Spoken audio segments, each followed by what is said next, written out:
Merci beaucoup, merci aux organisateurs de me donner l'opportunité de parler avec vous de l'étape ultime de ce qu'est la transformation digitale numérique du monde que nous vivons depuis maintenant une vingtaine d'années et qui transforme l'homme numérique en homme nu tout court, comme nous l'avons entendu dans les dernières interventions ce matin. C'est donc la dernière révolution, ou un des derniers piliers de la transformation numérique, cette capacité évoquée quasiment toutes les semaines dans tous les journaux du monde, pour le meilleur, comme éventuellement pour le pire. Et j'ai le sentiment, après vous avoir entendu, notamment autour des réflexions sur les transgenders ce matin, que probablement, après avoir détruit la planète, la révolution industrielle est remplacée par la révolution numérique et qu'elle est peut-être en train de détruire l'homme. La révolution numérique, c'est la capacité de transformer tout en 0 et 1. C'est une révolution importante sur le plan générationnel également, car nous ici, baby boomers ou génération X, nous avons fait avec. La génération Y, et celle qui suit actuellement, vit dedans. Elle est née avec et elle sait s'en servir beaucoup mieux que nous. Cette génération donne, comme vous, de manière consciente ou totalement inconsciente, et sans que vous le sachiez, des milliards de données à des groupes qui sont très jeunes et qui sont devenus, comme vous le savez, immensément riches. Ces données, on l'a vu, sont celles qui sont issues du génome, qui sont issues de l'épigénome, des facteurs d'environnement, de votre mode de vie, et ça va s'accélérer encore avec ce qu'on appelle l'Internet des objets. Nous allons générer tous, les uns et les autres, 24 heures sur 24, des mégas, des gigas, des téraoctets de données qui, utilisées, comme ici dans votre salle de bain, pour regarder votre poids, prendre votre tension, vérifier sur votre faciès si vous êtes en forme ou pas en forme, dans votre salle de séjour, dans votre cuisine, et même maintenant par l'intermédiaire de capteurs électriques qui reconnaissent la signature de votre ordinateur, de votre machine à laver, de votre four ou de votre télévision. Naturellement, toute cette révolution numérique intéresse au plus haut point beaucoup de gens, et y compris ceux qui ont fait la promotion rapide, massive, de l'utilisation de toutes ces données. On sait aujourd'hui que 30% du marché mondial de l'intelligence artificielle va se concentrer vers la santé, pour un objectif acceptable, louable, celui de mieux nous soigner pour moins cher. Et là, on est devant un paradoxe, parce que, ou plutôt une nouvelle façon de voir cette médecine, car si nous continuons à ne la faire que celle que nous avons fait jusqu'à maintenant, le modèle n'est plus soutenable. Il faut donc l'envisager de manière totalement différente, ce qu'on appelle la médecine 4P, pour prédire, prévenir, faire participer les patients à leur prise en charge et les remettre au centre de la médecine, ce qu'ils n'étaient finalement qu'assez peu jusqu'à maintenant, et enfin, bien entendu, de personnaliser et d'individualiser les traitements. Alors dans la santé, ça a accéléré de manière prodigieuse, notamment à partir de 2016-2017, notamment grâce à l'arrivée de ce qu'on appelle les fameux réseaux de neurones. Grâce à ces techniques mathématiques et la collecte de centaines de milliers de dossiers, d'images du fond d'œil, de photographies faites par des individus tout seuls avec leur smartphone et envoyées par Internet soit à des ordinateurs, soit à des dermatologues, de faire en mode automatique au moins aussi bien, voire parfois mieux que des médecins, 24 heures sur 24, 7 jours sur 7, sans jamais crier, sans jamais être fatigué, sans jamais faire la grève.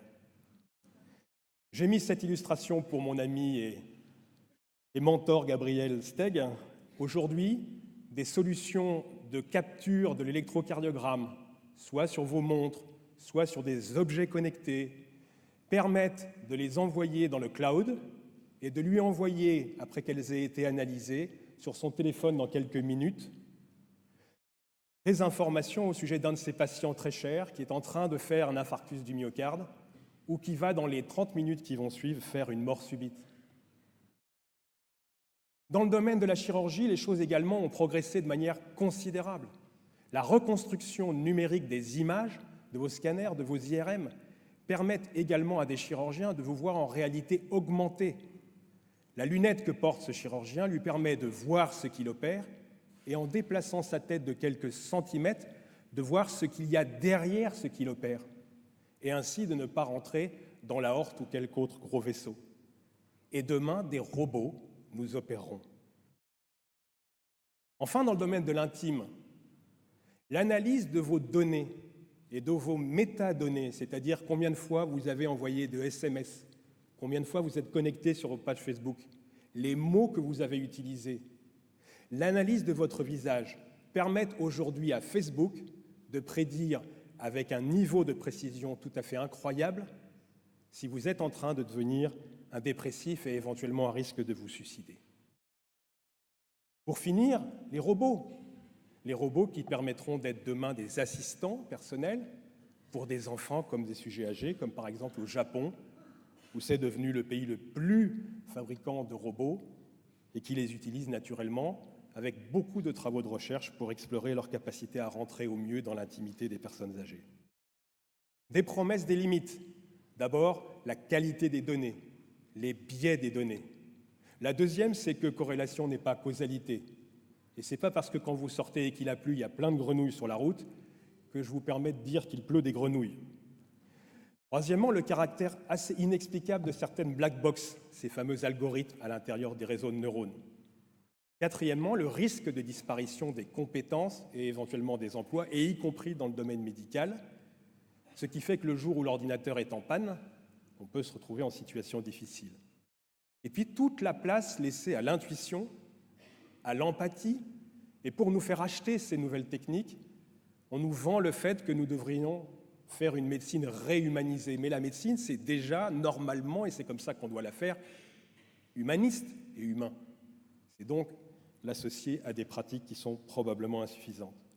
Et puis tout ce qui a trait aux incertitudes, car le réel ne se prédit pas en 0 et 1.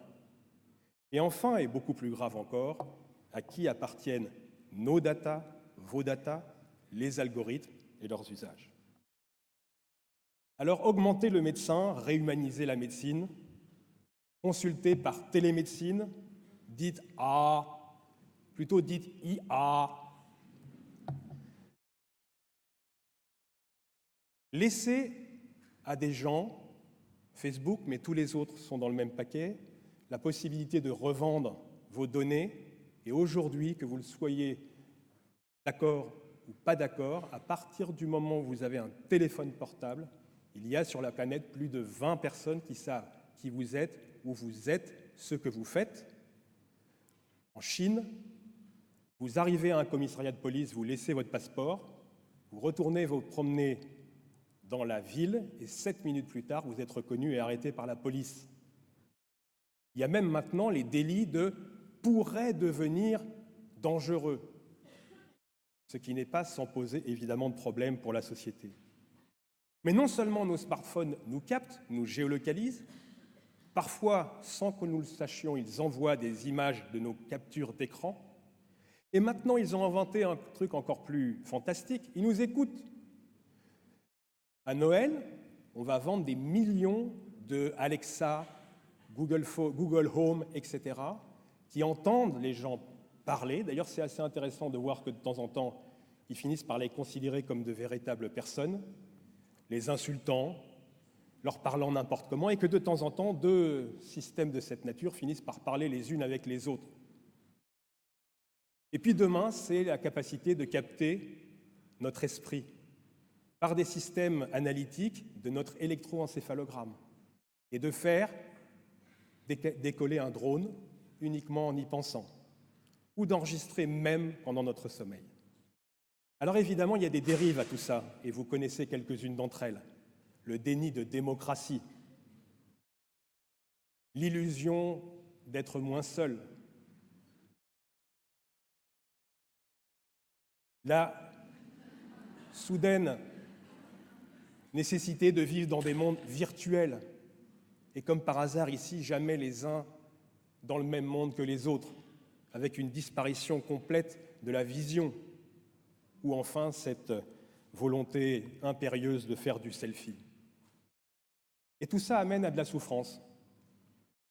On n'a jamais vu sur la planète autant de burn-out dans les pays notamment les plus riches.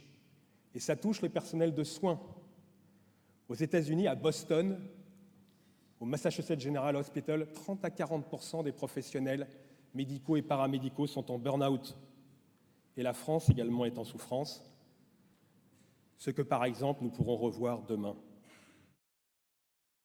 Pour finir, dans le domaine de l'intimité, cette constatation terrifiante qu'en Corée du Sud, 20% des hommes indiquent ne plus vouloir avoir de relations sexuelles et achètent des robots ou des hologrammes pour se marier et avoir des relations sexuelles. Tout à l'heure, Stanislas a parlé de la problématique de la propriété.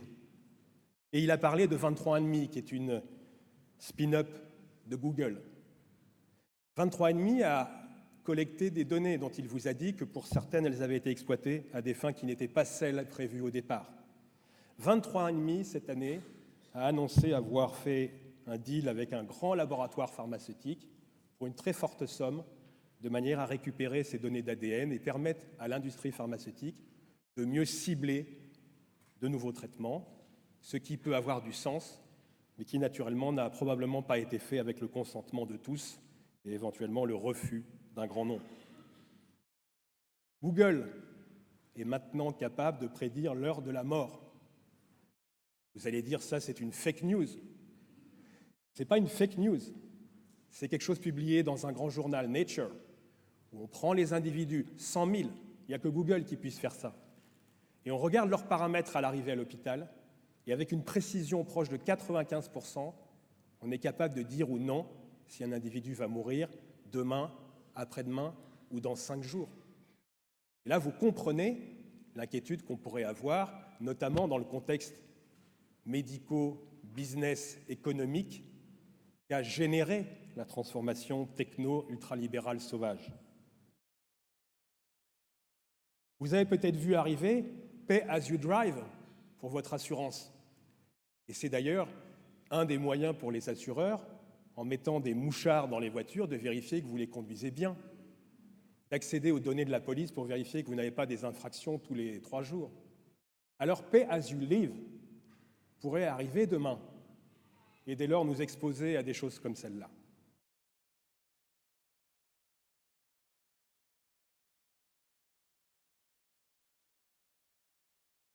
Pour conclure, je crois que nous sommes en face d'un vrai problème sociétal.